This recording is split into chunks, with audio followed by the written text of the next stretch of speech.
Sit down, buckle up, and let's go on a virtual driving tour of Route 66 from Victorville to Helendale. Most of the imagery you'll see in this tour is from either the year 2020 or 2012. These two old maps will show you the area our trip is going to cover.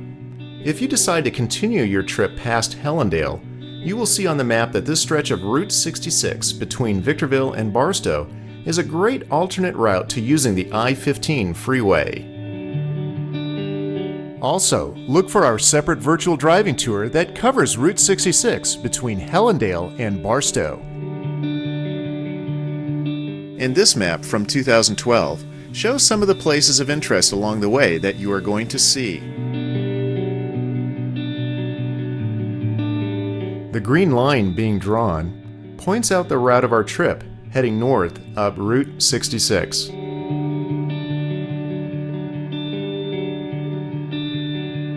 Providing you don't take any detours, this trip is a total of 15 miles, or 24 kilometers, which ends halfway between Victorville and Barstow.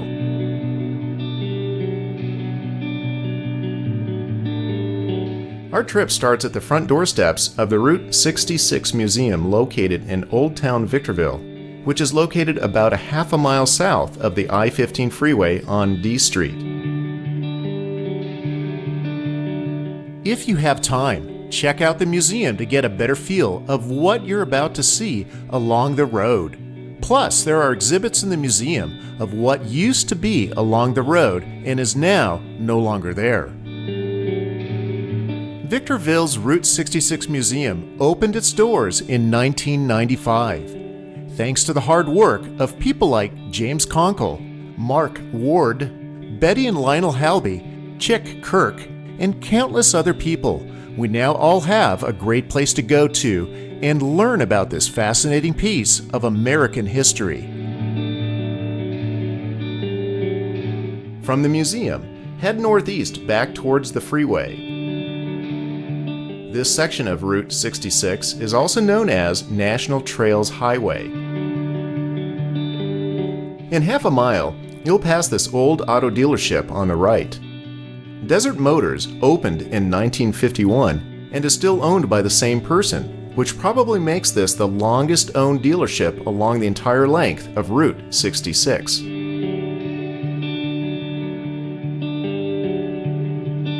From I-15 to Helendale, Route 66 is a very busy road.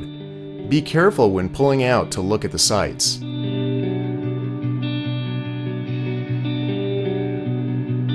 At 1.9 miles into your trip, you'll see Emma Jean's Cafe on the left, which has been serving Route 66 travelers since 1947. There is a historical marker in the parking lot. The marker explains how Bob and Kate Holland opened this cafe in 1947. Later, in 1979, Richard and Emma Jean Gentry bought it and is still run today by their son Brian. Emma Jean's has been featured on several TV shows. We stopped here for lunch in 2020, and the grub was just as good as it always has been in the past. You'd never believe it, but this is the site of the old Victor Valley Hospital. A short distance past the cafe is a power line switching station. The first two power lines on the right were built in the 1930s and transport electricity from Hoover Dam to Los Angeles. There is another power line 1.5 miles past this point, which is a special line running between Delta, Utah and nearby Adelanto.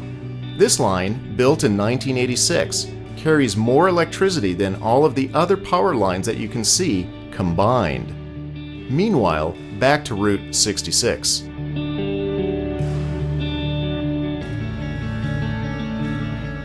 At 2.9 miles, Route 66 crosses the steel bridge which was built in 1932.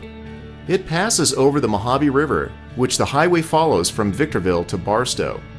This is the only river crossing. The bridge is unique because of its rare ornate railing and an unusual structural design as the overhead truss beams meet at odd angles. Here are a few historical pictures of the bridge.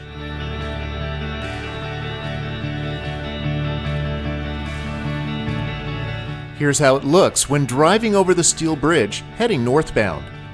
Unfortunately, there is nowhere to stop if you wanted to closely look at the bridge. Remember that this is a very busy road with a lot of truck traffic, so be careful when driving and looking at this bridge. And to give you another perspective, this is how it looks when you drive over the bridge southbound.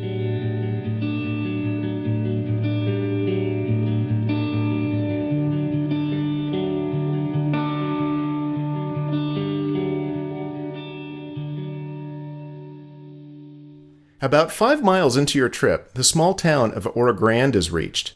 You'll first see some antique stores on the left. Ora Grande, meaning Big Gold in Spanish, was a mining town established about 35 years before Route 66 was commissioned in 1926.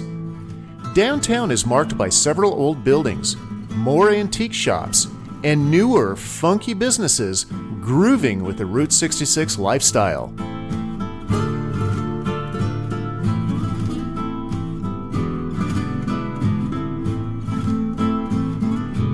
A small distance later, you'll see this old-style roadhouse, a classic old gas station where several commercials were shot, and a 1940s-era hotel on the left.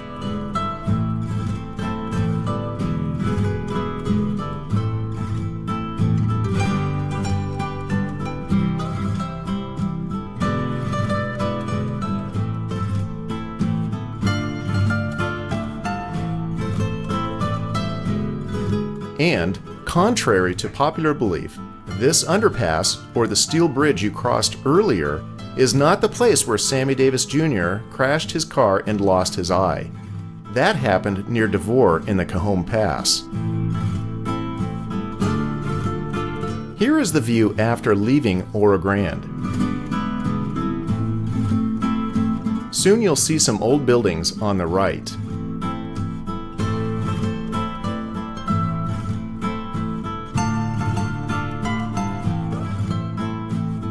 These are some typical views you'll see along the way past Ora Grande.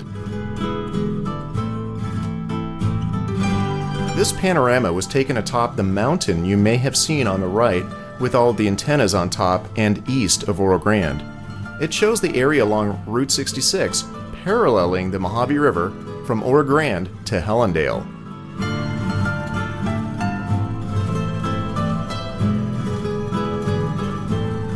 At 7.1 miles, you'll see the Iron Hog Saloon on the left. This originally was a farm equipment dealership from the 1930s.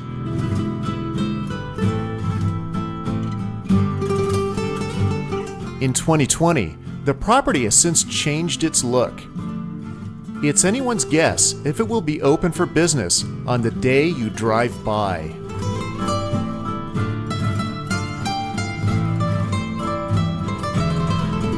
If you want to experience something totally different, turn left at 7.9 miles to visit a bunch of ostriches on the other side of the railroad tracks. They are quite comical. If you do so, make sure to add 0.2 of a mile to the trip mileages.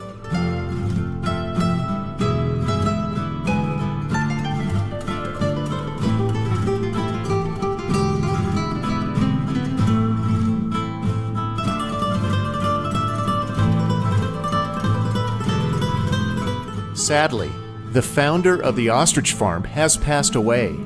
However, someone has purchased the farm and may continue to carry on the torch.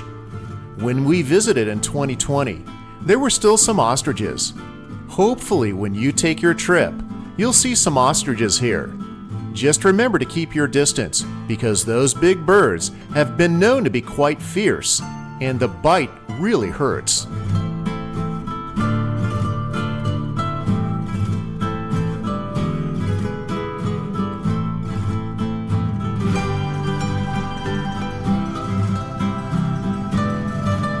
With Apple Valley not too far away, remember that you are in Roy Rogers and Dale Evans country. You'll see a sign advertising Roy's Double R Bar Ranch along a white picket fence. It is a 1.2-mile round trip to visit the place where Roy and Dale used to hold many Western-themed events and boarded their horses. When we visited in 2020, much of the ranch looked the same as it did 10 years previously. Many of the original signs were still there.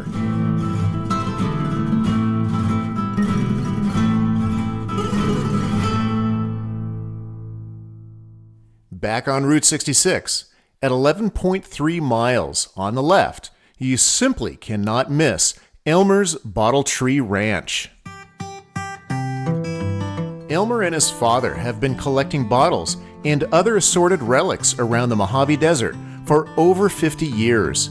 Sometime around 2000, Elmer decided on arranging all these things in an artistic way. The result is the Bottle Tree Ranch you see here today.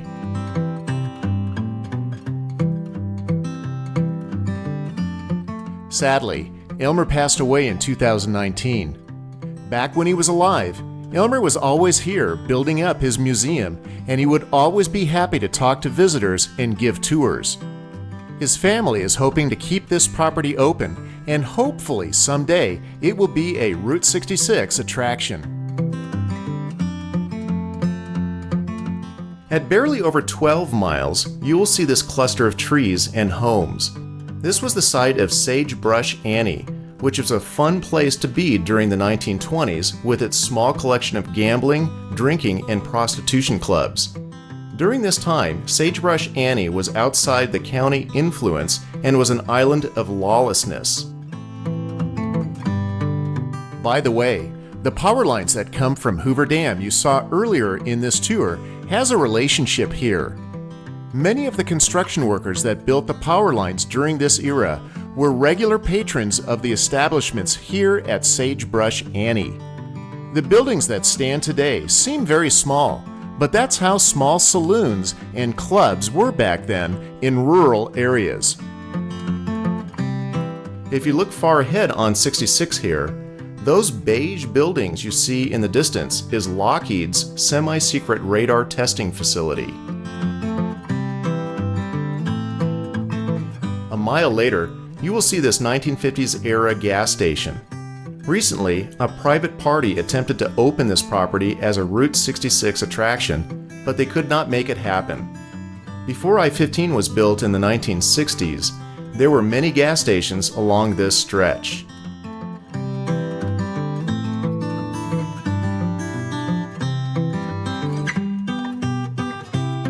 Another mile later, you will see a sign advertising the cheapest gas along the entire Route 66. Unfortunately, it's just a spoof. This is also where the turnoff to Silver Lakes is located, which is a private community of about 3,500 properties with 2 lakes interwoven through it. There are stores and cafes located here if you are looking for a rest stop during your trip. The turnoff to Silver Lakes marks the end of our trip, so we hope you enjoyed your trip so far. If you continue heading north on 66, you will reach Barstow and return to I-15 in 15 miles or 24 kilometers. Be sure to watch our virtual driving tour of Route 66 covering the section between Helendale and Barstow.